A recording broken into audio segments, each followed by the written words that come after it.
우리가 살아가는 동안 필요한 것이 있습니다. 돈이 필요하죠. 돈 없이는 살아갈 수 없기 때문에 그래요. 그렇다면 돈은 많은 것이 좋을까요? 적은 것이 좋을까요? 많은 것이 좋은 것 같죠. 그런데 전 세계의 역사를 보면 돈이 많았던 사람들보다 많지 않았던 사람들이 더 행복하다라고 합니다. 물론 전 세계 사람들을 대상으로 다 조사를 한 건 아니겠지만 돈이 엄청나게 많은 사람들, 이런 사람들의 말로가 결코 행복하지 않았다고 해요. 왜 그랬을까요? 너무나 많아서 아까워서? 돈이 많은 사람들은 다른 것들을 잃어버린다고 합니다. 특히 사람 관계를 잃어버리기가 쉽다라고 해요. 어떤 사람이 복권에 당첨이 됐대요. 복권 당첨이 되면 되게 좋죠? 여러분들도 당첨되셨으면 좋겠죠? 얼마 정도? 많을수록 좋겠죠. 굉장히 많은 돈에 당첨이 되었다고 합니다. 몇십억 됐던 것 같아요. 근데 그 다음부터 친척들이 몰려들기 시작을 했대요. 왜냐하면 그것을 알았기 때문에. 처음에는 나누어 주었대요. 왜냐하면 공짜로 생긴 거니까 욕심내면 안 되겠다 해서 일부를 나눠 주었다고 합니다. 근데 형이 와서 계속해서 돈을 달라고 했대요. 형인지 동생인지 정확하게 알 수는 없지만 어쨌든 형제였다고 합니다. 그래서 다른 친척들보다 더 많은 돈을 줬대요. 근데 이걸 가지고 가서 잘 써야 되는데 쉽게 들어온 돈은 쉽게 나가기 마련이라고 어르신들이 말씀하지 않으십니까? 이 사람이 탕진을 한 거예요. 도박을 했는지 뭘 했는지 모르겠지만 와서 돈을 달라고 또 합니다. 그러니까 줄 수가 없죠. 뻔하니까. 그래서 안 줬대요. 형제가 대낮에 술을 마시다가 칼부림이 났다고 합니다. 그리고 한 사람이 죽었어요. 돈을 가진 사람이. 어떻게 생각하십니까? 제가 이야기했지만 이런 비슷한 이야기는 여러분들 들어보셨죠? 추석날인가 설날인가 아침에도 형제끼리 아버지의 유산을 두고 싸우다가 칼부림 나서 살인을 저질렀다고 합니다. 근데 이분들의 나이가 60대 후반이었대요. 어떻게 생각하십니까? 아주 젊어가지고 아버지가 남긴 재산을 서로 나누려고 한 게 아니라 이미 아버지는 가셨는데 그 남은 유산 때문에 형제가 안 좋아서 결국에는 60대 후반에 살인을 저질렀다는 거죠. 형제가 형제를 죽입니다. 얼마나 슬픈 일입니까? 찢어지게 가난하면 돈 때문에 싸울 일은 없죠. 그렇지 않아요? 대부분 보면은 뭐 때문에 가족이 찢어집니까? 돈 때문에. 그래서 재벌가들을 보면 혹시 재벌가 오셨나요? 그럼 제가 얘기 안 하겠습니다. 재벌가들을 보면 가족끼리 흩어지게 마련입니다. 처음에는 많은 돈을 벌었지만 그 자식들 가면 어때요? 나눠주기 위해서 서로 피튀기면 싸우죠? 그 자식들은 또 어떨까요? 아마 더 그럴 거예요. 점점 뭐는 사라집니까? 돈은 사라지고 모두 사라져요. 가족도 사라지고 삶도 사라지게 마련이라는 거죠. 왜 그러냐면 인간은 영원히 살아갈 수 없기 때문에 그래요. 인간의 마음에는 담아둘 수 있는 창고가 한정되어 있다고 합니다. 무엇을 담으면 다른 것도 담을 수 없기 때문에 그래요. 많은 것들이 그렇지 않아요? 사랑하는 마음도 그렇죠? 어떤 사람을 너무나 사랑해서 마음에 담으면 또 다른 사랑을 담을 수 없죠? 왜 대답을 안 하실까? 우리들의 마음은 그래요. 한 가지를 내가 좋아하거나 사랑하게 되면 다른 것들을 마음에 담을 여유가 점점 사라짐을 우리는 경험하고 있다는 거죠. 물론 정확하지는 않겠지만 어쨌든 살아가면서 정말 중요하고 정확한 것은 우리 마음에는 한계가 있다는 겁니다. 이미 마음을 빼앗기면 우리가 그렇게 표현하잖아요. 마음을 빼앗겼다는 건 뭡니까? 내가 뭔가를 좋아하고 뭔가를 사랑하고 추구하게 되면 다른 것들은 그 마음에 들어올 수 없다는 것입니다. 근데 모든 인간들에게 있어서 돈이라는 것, 재물이라는 것은 마음에 들어와서 그것을 하나하나 차지하기 시작을 합니다. 정말 중요한 것은 돈이 나쁘다는 것이 아닙니다. 재물이 나쁘다는 것이 아닙니다. 예수님께서 뭐라고 하십니까? 재물을 섬기지 말라고 하십니다. 즉, 재물이라는 것을 내가 소유해야지 재물에 소유되면 안 된다는 거죠. 어떤 집에 갔는데 3대째 그 집에 살고 있다고 합니다. 제가 어렸을 때 친구 집에 갔는데 그 집 마당에는 커다란 나무가 한 그루 있었어요. 이 나무가 몇백 년이 된 거라고 합니다. 그래서 자기들 가족의 자랑이라고 그래요. 제가 어린 마음에 어떤 생각이 들었냐면 이 집은 저 나무 걸까 아니면 여기 사는 사람들 걸까 라는 생각을 했습니다. 왜냐하면 거기 있는 사람들은 다 어떻게 됐어요? 다 갔잖아요. 근데 누군 남아있어요? 남은 남아있죠? 그러면 그 집은 나무 겁니까? 사람 겁니까? 알 수가 없어요. 우리가 아무리 재산을 많이 쌓아서 우리 자손들에게 나누어 줘야지 한다고 할지라도 언제 사라질지는 아무도 알 수 없어요. 내가 가진 동안 정말 내 것이라고 말할 수 있을까? 하느님께서는 우리가 행복하기를 바라십니다. 정말 놓치지 않기를 바라신다는 거죠. 무엇을? 내게 주어진 시간을, 내게 주어진 인생을. 돈은 필요합니다. 얼마만큼 필요해요? 제가 한 글자를 말했는데 돈은 얼마만큼 필요할까요? 행복한 만큼만 필요하다는 거죠. 그 이상이 되면 안 된다는 겁니다. 돈이라는 것은 앞에 두어도 안 돼요. 뒤에 두어도 안 돼요. 옆에 두어야 한다고 합니다. 함께 간다는 거죠. 내가 돈에 사로잡히기 시작을 하면 그때부터는 내 인생은 사라지고 만다는 거죠. 사탄은 인간과 계약을 맺기를 바란다고 하죠. 그래서 그런 주제를 가지고 책이나 영화나 드라마를 많이 만들지 않습니까? 근데 사탄은 뭘 요구합니까? 그런 문학 작품들을 보면 사탄이 계약을 할 때 부를 주겠다, 재능을 주겠다, 많은 것들을 주겠다. 그러나 뭐를 나에게 달라? 너의 마음? 어디서 좀 저랑 다른 걸 보셨나 봐요. 사탄은 영혼을 요구합니다. 근데 살아있는 동안에는 아무것도 요구하지 않는 것 같고 마지막 순간에 영혼을 달라고 하죠. 사람들은 이렇게 생각합니다. 어차피 죽은 다음엔 알 수 없잖아. 내가 살아가는 동안 내가 원하는 것을 잔뜩 누리고 나중에 영혼 주는 거 아깝지 않아 라고 말을 하지만 사탄은요, 죽은 다음에 영혼을 바라는 게 아니라 지금의 영혼을 받아가는 겁니다.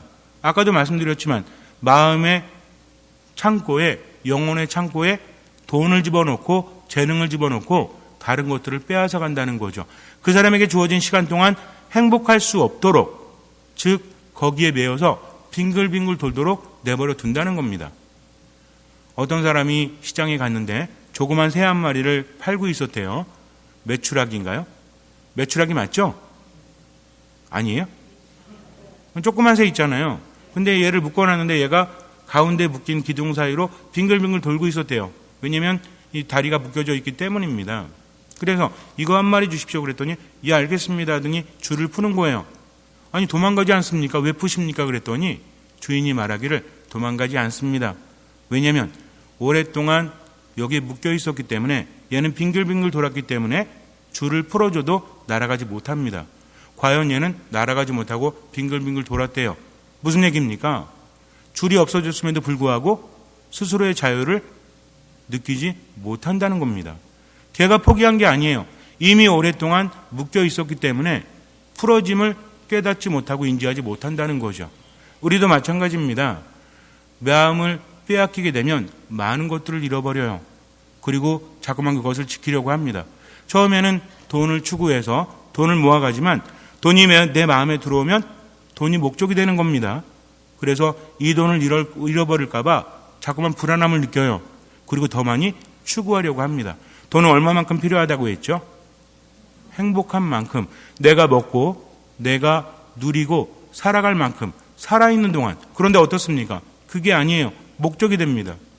나이가 들면 들수록 이제는 살아온 날보다 살아갈 날이 짧고 갈 날이 됨에도 불구하고 돈에 묶여서 제대로 쓰지도 못하고 점점 더 노예가 되어간다는 거죠. 그러고 싶은 사람 아무도 없습니다. 근데 자꾸만 그러는 거예요. 우리도 마찬가지죠. 나는 자유롭습니다 라고 말하지만 돈이 있다가 나가면 아까워요 안 아까워요? 아깝죠? 월말에 들어오는 돈이 많으면 좋아요 안 좋아요? 좋죠? 나가는 돈이 많으면 수입은 늘었어. 카드값은 줄었어. 그럼 왠지 기분이 좋아. 그런데 수입은 줄었는데 나가는 카드값이 늘어나면 어때요? 왠지 기분이 안 좋아요. 뭐 때문에? 숫자 때문에. 사실 숫자 아닙니까? 여러분들 통장에 돈이 많이 들어오면 기분이 좋으시죠?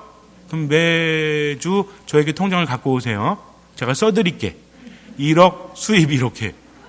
사실은 차이가 없습니다. 우리가 마지막 갈 때 내게 얼마가 있는지, 얼마나 썼는지가 내 돈이라고 했죠. 그런데도 거기 묶여서 다른 것들을 잃어버리고 만다는 거죠. 굉장히 중요합니다. 나는 아니겠지요 라고 말하겠지만 자유를 억압당한 사람은 그 안에서 헤어나오지 못합니다. 낙타 이야기를 예전에 해드린 적이 있어요. 어떤 사람이 사막에서 텐트를 치고 잠을 자는데 타고 왔던 낙타가 머리를 디밉니다. 아니 너 왜 들어왔니? 추워서요. 머리만 들여놓겠습니다. 그래 그러면 머리만 들여놓거라. 시간이 좀 지났죠. 근데 조금씩 좁아짐을 느낍니다. 봤더니 오른쪽 다리도 들어와 있는 거예요. 야 너 머리만 들어온다고 했잖아. 아니 제가 오른발도 추워서요. 그래 그렇게 하려무나. 시간이 흐릅니다. 더 좁아졌어요. 봤더니 왼쪽 발도 들어왔습니다. 아니 너 왜 그러니? 제가 왼발도 추워서요. 그래 그렇게 하려무나. 시간이 지납니다. 이젠 추워요. 왜 추운가 봤더니 밖으로 밀려 나와 있습니다. 봤더니 낙타가 완전히 들어온 거예요. 야 너 뭐야? 낙타가 말합니다. 배째세요. 나가지 못합니다. 밖으로 내쫓을 수 있을까요? 그렇지 않습니다. 이러고 싶지 않았어요. 돈 많이 벌고 많은 것을 얻어서 가족 모두 행복했으면 했습니다. 그래서 벌기 시작을 했어요. 근데 마지막에는 돈뿐이 남은 게 없어요. 함께 살아가지만 마음을 잃었습니다. 가족들의 마음만 잃은 것이 아니라 내 인생도 사라졌다는 거죠. 도대체 뭘 하기 위해서 이렇게 살아왔을까? 돈을 추구할 때는 내게 주어진 시간이 행복했는데 지나고 나니까 행복한 게 아무것도 없어요. 모든 것들을 빼앗아 가 버렸습니다. 지금은 어떻습니까? 불안하죠? 두렵죠? 생각이 잘못된 게 아닙니다. 지금이라도 제대로 살면 되는데 뭐가 안 따라줘요? 마음이 따라가주지 않습니다. 이미 마음을 잃어버렸기 때문에 그래요. 기분을 조절하지 못하기 때문에 그렇습니다. 그래서 소유의 얼매인 사람은 어쩔 수 없어요. 옳은 생각을 한다고 할지라도 마음이 따라가지 않기 때문에 모든 것들이 망쳐진다는 거죠. 우리도 마찬가지입니다. 돈이 엄청나게 많지는 않지만 자꾸만 소유를 쫓다 보니까 어때요? 자유를 잃어버리고 삶을 잃어버리죠. 별거 아닌 것 가지고 짜증을 내고 화를 냅니다. 아닌 것 같다고요? 요즘에 코로나 때문에 많이 힘드시죠? 우울하죠? 근데 만약에 이 코로나 시기에 하루에 1,000만 원씩 들어오면 여러분들은 짜증 나시겠습니까? 좀 더 길었으면 좋겠다. 이런 비유를 드는 게 참으로 마음이 아프지만 정말 그래요. 결국에는 내게 무엇이 생기면 나는 기뻐하고 즐거워하지만 분명히 잃는 것도 있다는 것을 알아야 돼요. 뭘 잃으면 안 돼요? 마음을 잃으면 안 돼요. 뭘 잃으면 안 돼요? 영혼을 잃어버리면 안 된다는 겁니다. 그래서 얼마만큼만 필요하다? 쓸 만큼만 필요하다. 쓸 만큼만 있으면 그 다음에는 욕심 부리지 마세요. 하고 싶은 거 하십시오. 아끼지 마세요. 원하는 거 하세요. 그러면서 인생을 즐겁게 살아가십시오. 끝. 이랬으면 좋겠지만 그러면 안 돼요. 그것도 좋지만 옆에 두라고 했죠. 내 앞에 두면 안 된다는 겁니다. 우리가 살아가는 동안 분명히 내가 가진 것을 통해서 행복을 누릴 그런 자유가 있습니다. 하지만 여기에 한 가지 더 생각해야 돼요. 뭐 해야 돼요? 하느님께 인색하면 안 된다는 거죠. 하느님은 뭘 경계하라고 하십니까? 예수님 뭐라고 하세요? 너희는 주의하여라. 모든 재물을 경계하여라. 아니죠. 탐욕을 경계하라고 하십니다. 재물 자체가 나쁜 것이 아니라 재물에 대한 무엇? 탐욕이라는 거죠. 우리 안에 있는 이러한 욕구에 대해서 우리 뭐 해야 됩니까? 경계하라는 겁니다. 없애라고 하지 않으십니다. 왜? 없앨 수 없기 때문에 그래요. 욕구를 어떻게 없앱니까? 졸린데 안 졸려 그러면 돼요? 물론 이런 건 돼요. 요새 보니까 어떤 드라마인지 모르겠지만 건강을 위해서 자꾸 두드리라고 하죠. 그런 드라마 못 보셔도 저도 잠깐 이렇게 본 건데, 그래서 이렇게 하면 손 한번 올려보세요. 이렇게 왼손 올려보세요. 오른손으로 여기 두드리면서 나는 좋아진다 이건가요? 있잖아요 그거. 자꾸 뜯으니까 어때요? 한번 해볼까요? 내가 좋아진다는 건가요? 정확하게 뭡니까? 제가 할게요. 내가 좋아진다 뭐 뜯을기 시작. 내가 좋아진다 내리세요. 이런 거는 가능할지 몰라요. 그러나 마음에 생겨나는 욕구는 어쩌지 못합니다. 그래서 화가 나는 겁니다. 그래서 짜증나는 겁니다. 생각도 중요하지만 우리들이 느끼는 게 나를 더 지배하기 때문에 그래요. 그래서 뭐 해야 된다? 경계를 해야 한다는 거죠. 일단 탐욕이 생겨나는 것을 알게 되면 그 다음부터 어떻게 해야 돼요? 기도해야 됩니다. 하느님께서 함께 하시기 때문에 그래요. 우리에게는 엄청난 무기가 있습니다.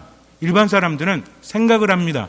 그래, 이거 안 좋은 거지, 이거 나쁜 거지, 그냥 고쳐야지. 하지만 뭐가 더 강하다고 했죠? 생각보다 기분이 더 강하다고 했습니다. 우울할 때 나는 안 우울해 그러면 안 우울해져요? 그렇지 않아요. 그러나 옆에 계신 하느님께 도움을 청하는 거죠. 기본적인 게 있습니다. 하느님의 도우심이 없이는 아무것도 할 수 없다. 하느님께는 모든 것이 가능하다. 그러니 하느님 저와 함께 하십시오. 저는 무엇을 다하겠습니다? 최선을 다하겠습니다. 당신의 말씀을 듣고 그 말씀을 따르겠습니다. 그때부터 변하는 거예요. 탐욕을 경계하라고 하셨구나. 왜 이 탐욕이 내 삶을 앗아가기 때문에. 그러니까 하느님께서 원하신 대로 살아야지 하면서 삶의 목표가 생겨나게 되면 그것을 실천하면 돼요. 언제? 지금 여기에서. 오늘하고 내일 실패할 수도 있죠. 그러나 나는 하느님만 믿고 그것을 따라갑니다. 이렇게 하면 기분이 하느님 안에서 바뀌고요. 내 안에 있는 탐욕이 하느님으로 인해서 사라지게 됩니다. 그리고 그 자리를 행복이 채우게 돼요. 기쁨이 채우게 됩니다. 아픔도 있어요. 그러나 깨달음을 통해서 성장하게 된다는 거죠. 그렇지 않으면 엄청나게 추해집니다. 돈 많으면 뭐합니까? 마지막이 비참한데 그것을 누가 느끼니까? 죽은 다음에 욕하는 거는 별 의미가 없어요. 어떤 사람이 죽었어요. 참으로 인색했습니다. 나머지 사람들이 욕합니다. 저 사람은 참으로 인색했어. 괜찮아요. 안 들리니까. 근데 중요한 건 뭐는 들려요? 내 마음의 소리는 들리고 있기 때문에 그래요. 점점 삶이 재미없어요. 왜 그런지 아세요?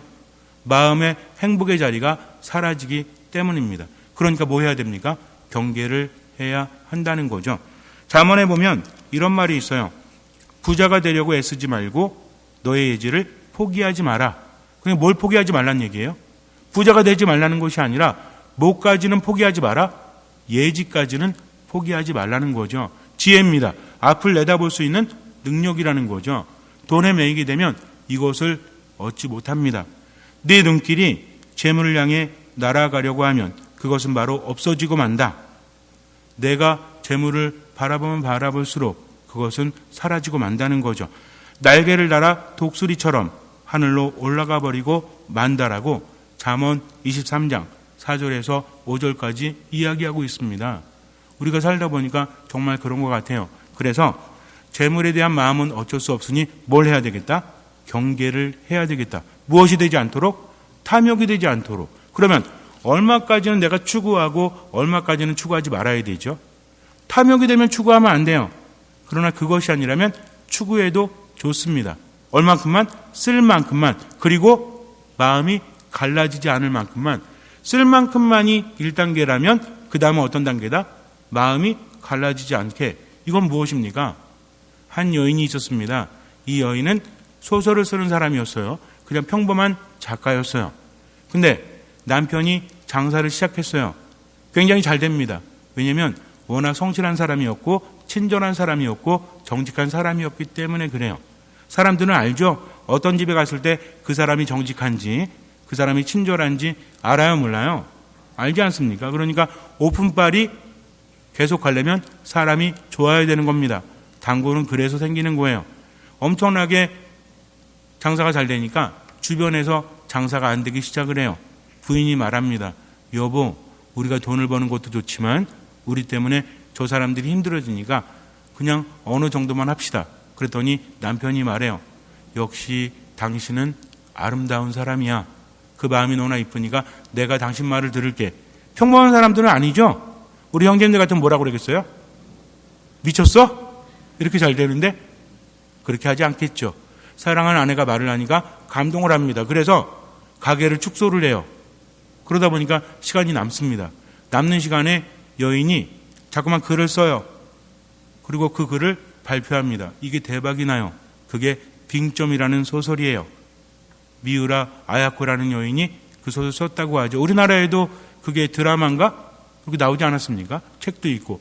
이걸로 엄청난 돈을 벌어서 또 자선을 베풀었다고 합니다. 가게레스보다 더 많은 돈을 벌었다는 거죠. 이런 것이 바로 하느님 안에 머무는 겁니다. 돈을 많이 번다고 할지라도 나를 위해서도 쓰지만 어떻게 해라? 자선을 베풀 줄 알아야 한다는 겁니다. 돈이 많다고 해서 모두 다 나쁜 것이 아니에요. 돈이 없다고 해서 모두 다 좋은 것이 아닙니다. 예수님께서는 뭘 경계하라고 하셨어요? 우리는 이 이야기를 들을 때마다 착각을 해요. 나는 돈이 별로 없으니까 괜찮겠지. 돈 많은 사람들이나 조심하고 나는 안 그래도 되겠지. 그런데 삶이 우울하지 않다면, 짜증이 나지 않고 매일매일 생기가 넘쳐 흐르신다면 잘하는 거예요. 근데 돈은 없는데 짜증나고 불안해. 삶이 재미없어. 자꾸만 관계가 망가져. 뭐가 잘못됐다는 거죠. 그분이 경계하라고 하는 건 무엇입니까? 많은 돈이 아닙니다. 무엇입니까? 탐욕이라는 거죠. 돈이 많든 적든 그에 대한 탐욕을 경계하라고 합니다. 오늘 복음에서 어떤 부자가 돈을 많이 모아놨죠? 엄청나게 많은 소출을 얻었습니다. 창고가 적어요.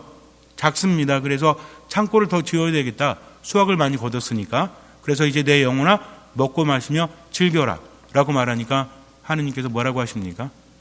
이 어리석은 자야, 오늘 밤 너에게서 내 영혼을 다시 받아갈 거다, 되찾아갈 거다. 그러면 너의 그 많은 재산은 누구의 차지가 되겠느냐?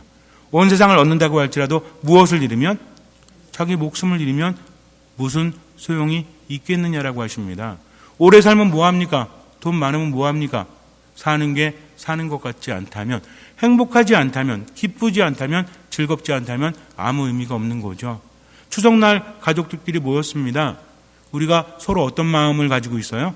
자유로운 마음을 가지고 있고 행복한 마음을 가지고 있다면 어떤 말을 할까요? 살리는 말 합니까? 죽이는 말 합니까? 살리는 말 하겠죠?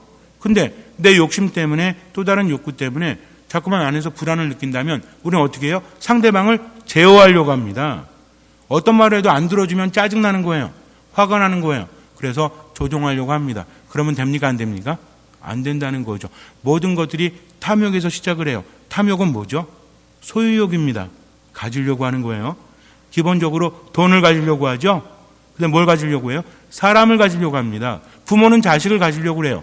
어떻게 가지려고 해요? 내 말을 들어야지. 자식도 생각이 있습니다. 받아들이기보다는 내가 일방적으로 강요한다면 그것도 뭐예요? 이것도 탐욕이라는 거죠. 부부간에도 마찬가지입니다.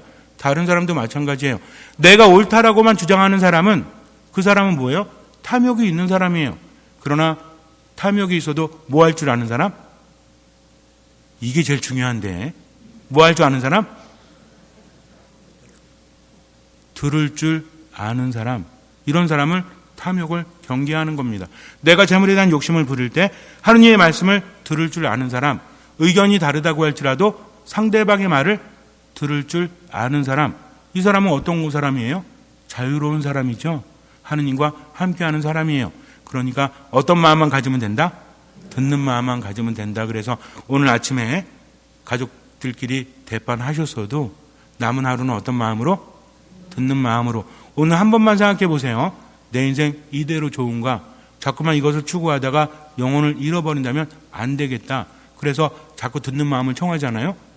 듣는 마음으로 살아가잖아요. 어떤 마음이 생기는지 아십니까? 베풀어야 되겠다. 이런 마음이 생깁니다. 그러면서 스스로가 자유로워지고 점점 퍼내면요, 하느님께는 더 주세요. 근데 이 더 주시는 게 내 마음을 채우는 게 아니라 다른 곳에 또 생겨난다는 거죠. 마음은 자유롭습니다. 그래서 행복하다는 겁니다. 여러분들은 많이 가지셨습니까? 많이 갖지 못하셨습니까? 상관없어요. 중요한 건 내가 거기 묶여있는 탐욕을 가지면 안 된다는 거죠. 잠시 눈을 감으세요. 행복하고 싶으십니까? 그러면 결단을 내려야 합니다. 예수님께서는 나를 버리라고 하셨어요. 이 나는 탐욕을 가진 나라는 것입니다. 사탄은 내 마음을, 내 영혼을 빼앗아가기 위해서, 내 인생의 시간을 빼앗아가기 위해서 지금 내 옆에 있습니다. 절대로 계약하면 안 돼요. 욕심 부리지 마세요. 쓸 만큼만 있으면 됩니다. 혹시라도 돈이 많든 적든 내 마음이 흔들릴 때 하느님을 바라보세요. 그리고 듣는 마음을 총하십시오. 처음에는 아깝지만 자꾸 묵상하다 보면 예지가 생깁니다. 지혜가 생깁니다. 인생을 제대로 볼 수 있다는 거죠. 그때 우리는 자유로울 수 있어요. 그러니 듣는 마음으로 하느님 안에 살아가십시오. 그리고 한 가지 기억하세요. 깨닫지 못해도 베풀면서 살아가십시오. 주님께서는 그 믿음을 보시고 우리 삶에 놀라운 기적을 일으켜 주실 것입니다. 아멘.